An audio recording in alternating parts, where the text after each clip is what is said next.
Look, most brands are burning cash on ads whilst their competitors are getting free traffic just by being listed on Google, and it's not as hard as you think. This week I've just landed a small brand that we're working with on the first page of Google for a high volume search term, and I'm going to show you in this video exactly step by step of how I did it. And look, I'm going to take you through the exact blueprint, a copy and paste system, so you can take for yourself and copy exactly how I did it. So then Google can start showing your brand directly to customers that are searching to buy right now. And look, one of the biggest mistakes that brands make, especially e-commerce brands, they start making content online about what they want to talk about and not about what customers are actually searching for. And this is the most important thing with this. When it comes to ranking your website on Google, you don't want to rank for any old random keyword, but you actually want a keyword that is got a high buying intent and also has a lot of traffic to go behind it. And what's even better about this is the fact that I did this for absolutely free and I did it in less than 7 days. So let's get straight into the video. So to rank on Google, these are the things that you don't need, okay? You don't need to be a technical nerd, okay? All the SEO guys on here on YouTube seem to be all nerdy and knowing all this secret intricacy. You don't need to know any of that. You just need to do some basic SEO. And if you do the things I'm going to share in this video, you're going to know exactly how to do it. The other thing, you do not need hundreds of spare hours, okay? This is not a full-time job. You can do this in a very short amount of time if you know exactly what you're doing and you do things right properly. You don't need thousands of dollars, okay? SEO agencies will charge you through the roof in order to do proper SEO. It's not necessary. You do not need to spend thousands of dollars. And you also don't need a full marketing team or to be an expert at all. So let's get into it.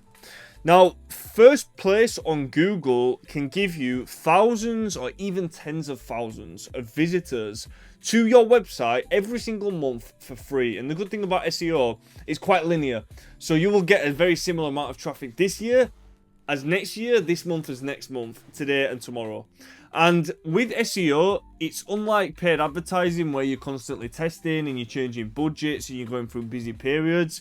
SEO is sort of build once and then maintain. So it's one of the best types of marketing you can do because you're getting free traffic, thousands of people that you can work with, and you can market to those people on the back end for free. So it's incredibly powerful if you rank for the right search terms.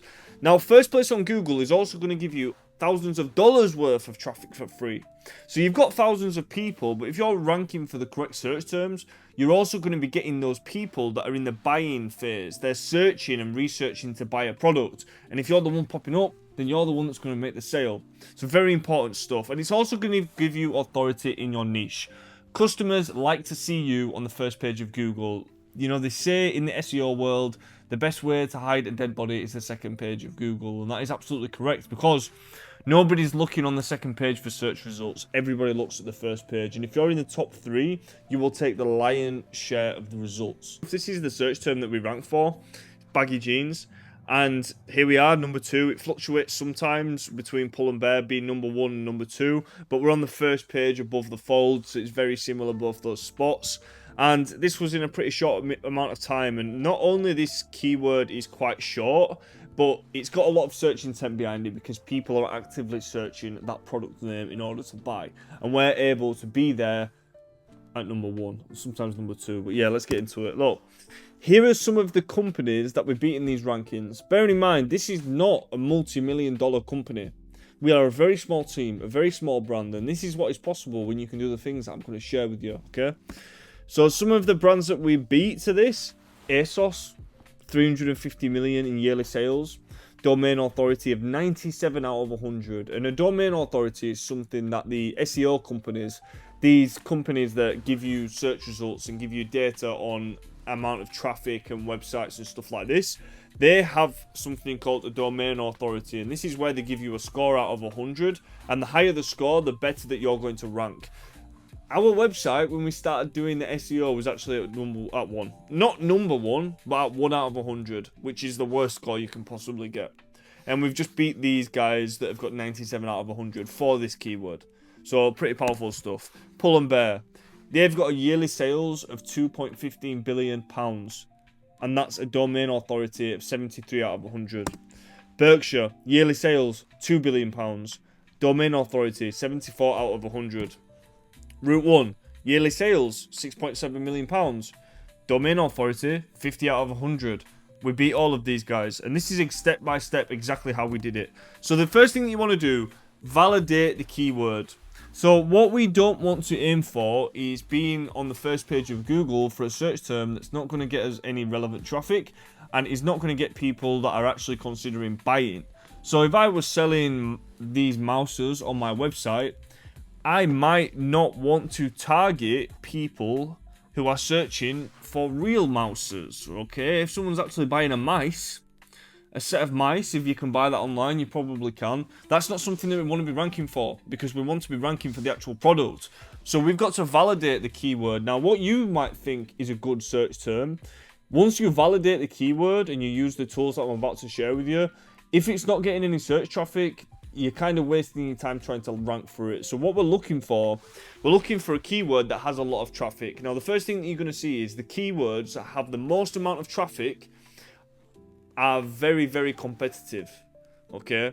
So the way around this is we do a slightly longer keyword. So if we were to try and rank for the word jeans, for example, that's a very specific keyword. However, we're selling a version of jeans. And it's still quite a short keyword that we're ranking for. However, we've validated it with the traffic. It's getting around 40,000 visitors a month using that single keyword. And we know that there was traffic behind that, so we wanted to rank for that. And that's why we're trying to be an authority for that specific keyword. Now, there's a second part to this. So you can find a keyword that's got a lot of traffic, and that's great, right? But you don't want to have a very high keyword difficulty score, because ultimately you can be the best SEO guy in the world, but if you're going up against these websites that have been alive for 15 years and they're doing very, very big marketing budgets behind, they've got thousands of pages on the website, they've got lots of traffic going through it, there's only so much that you can do. So the key is we're trying to find these keywords that have a medium to low keyword difficulty score, that's what KD means, and we're also trying to get something that's high percentage. Because let's say you find a keyword and there's 40,000 visitors a month, which is quite a lot. And you find another keyword which is 500,000 visitors per month. We could try to rank for the 500,000 visitors per month. However, we might only get 20,000 out of the 500,000. But when we go for a keyword that's got a lower keyword difficulty, we're able to take a higher percentage, especially 70 to 80% if we're at spot number 1 or 2. And then we're able to actually take the majority of a smaller amount, but overall, that amount is much larger. And to do this, you want to be using a tool called either Ubersuggest or SEMrush. Now, you can get free trials for these, but you can also do a paid version. This is going to give you all the data on what keywords that you can rank for, the ability to rank your own website, the ability to track keywords, and the ability to see what competitors are ranking for. This is the entire playbook that you need. Now, the step number 2, this is where you want to check your site health. Now, when I'm talking about site health, I'm talking about overall what is the function on your site and how does it read to Google. So you do need strong and complete search engine optimization if you want your website to rank properly. And search engine optimization, for those of you who don't know, is basically just words on your website that's going to tell Google what it actually is. Without that, Google's not going to know what your website is, right? So poor site health basically means poor search rankings. So you've got broken links, missing alt text from images, missing H1 tags from certain pages, collection pages tags, feature the desired keywords on the desired pages, right? And just as a pro tip, you want to aim to rank your collection pages and homepage over the product page. But you need to make sure everything's working. Does everything link up properly? Have you got any dead links and 404 pages on your website? Have you got any photos on there that don't have the alt text? Does everything make sense? Can you navigate it around properly? Have you got the proper footer bar? The website needs to make sense with Google, and you need to have a well-structured website. Without this, Google will be signaling that it's a poor experience, because if you're getting a user that's clicking 404 pages, then they're just going to bounce, and Google is not going to show your website because your website's not the best option. Okay, so this is the most basic stuff. Next thing, site speed. Most brands don't even realize how slow their site actually is and how much it affects their sales. Now, the biggest issue with this is people don't optimize for mobile.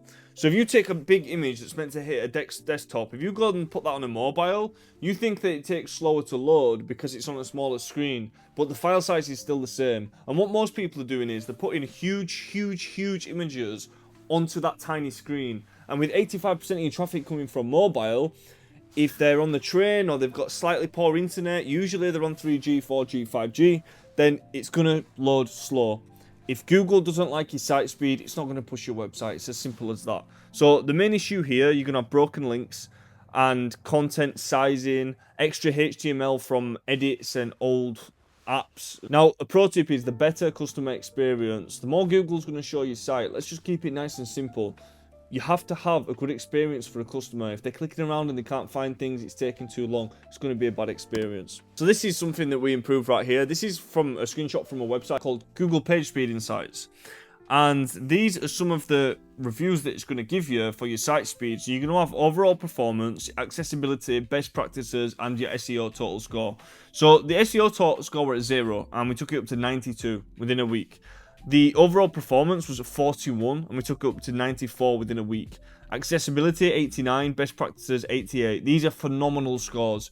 And these are where you can actually get a leg up as a smaller brand. Because if you're going up against ASOS, ASOS has got 1 million more pages than your brand. So you're able to have a much faster site and a much simpler site with much less that needs doing to it just because you've got less products. So you can actually use the fact that you're a smaller business to your benefit.